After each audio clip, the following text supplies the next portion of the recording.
የስርዓተ ጾታ ጉዳይ በሀገር እንዲሁም በዓለም አቀፍ ደረጃ ትኩረትን ከሚሹ መንግስታት ከሚሰሩባቸው ጉዳዮች መካከል የሚጠቀስ ነው። ይህም ጉዳይ መነጋገሪያ ከሆነባቸው የስራ ዘርፎች መካከል የሥነ ጥበብ ዘርፍ ይጠቀሳል።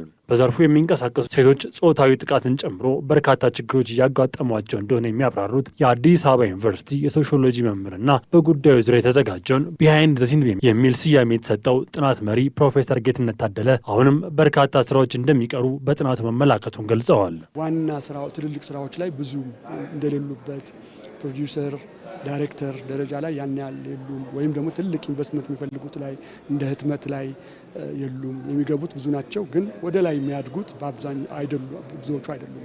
ወደ ትዳሩ ሲገቡ፣ ወደ ልጆች ሲመጡ ብዙዎቹ በየመንገዱ የተጠመጠሙ የሚቀሩበት ሁኔታ እንዳለ፣ በዛውም ግን ደግሞ ደስ የሚለው ግን ትንኮሳውም አለ፣ ችግሩ አለ፣ መድሮ አለ።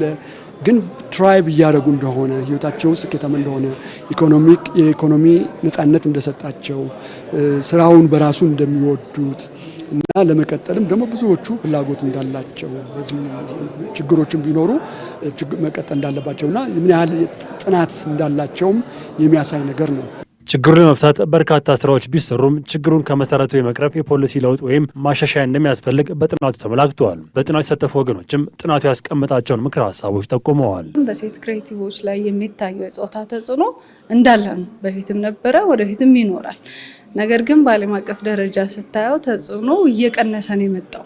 እየቀነሰ የመጣባቸው ምክንያቶች ደግሞ አሉ። ይሄ ትምህርት ሁኔታ አሁን እኛ ሪኮመንድ ብለን በተለይ በሀገራችን ምክንያቱም ከውጭ የምታመጣው የመፍትሄ ሀሳብ ለኛ ሀገር ላይሰራ ይችላል።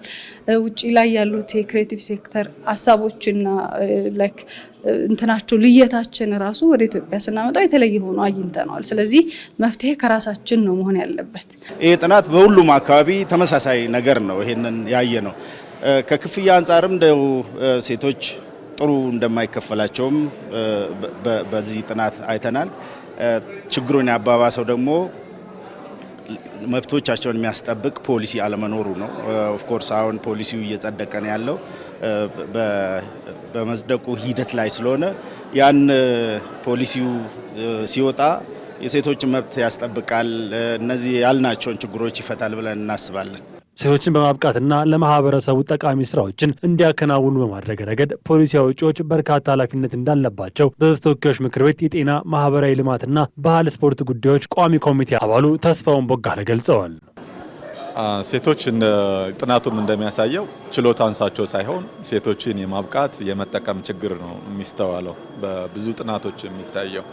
ስለዚህ እንደ መንግስት አዲስ ነገር ይዞ ይመጣል፣ ፖሊሳችንን ሪቫይዝ እናደርጋለን ብዬ የማስበው ሴቶች ይችላሉ፣ ምን ችግራቸውን ወይም ጉድለታቸውን ሞልተን ከወንዶች እኩል ወይም ከዛ በላይ እናደርጋቸው የሚል ስራ ይጠይቃል ብዬ አምናለሁ።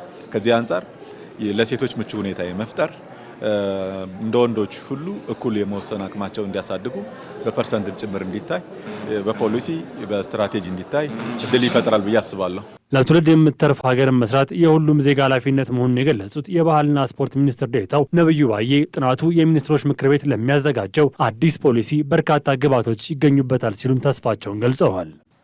የዚህ ጥናት ውጤቶችን እኔ በምሰራበት የባህልና ስፖርት ሚኒስቴር እንደ ግብዓት እንጠቀምበታለን። ፕሮፌሰር በጣም ጥሩ ግብዓት ይሆነናል። ይሄም ደግሞ በተለይ አሁን የጥበባት ፖሊሲ ረቂቅ ደረጃ ላይ ደርሰናል። በጣም ብዙ ባለሙያዎች የተሳተፉበት ነው። ይሄ ጥናት በዛ የሚሰጠውን ግብዓት እንመለከታለን። ሀገራችን ፖሊሲ መጨረሻ በሚኒስትሮች ምክር ቤት ነው የሚወጣው። እዛ በሚወጣበት ወቅት ፖሊሲው እነዚህን እይታዎች ማካተት አለማካተቱን ለማየት ይረዳናል። በጣም ጥሩ ታይሚንግ ነው የሚል ሀሳብ ነበረኝ። ቅድም እያየሁት ሳስብ ነበረ። እንጠቀምበታለን። ሴቶች በስነ ጥበብ ዘርፍ የሚገጥማቸውን ችግሮች አለመፍታት በዘርፉ የፈጠራ ስራዎች የመቀዛቀዝ ላይ የራሱ የሆነ አስተዋጽኦ እንደሚኖረው በመድረኩም ተገልጿል።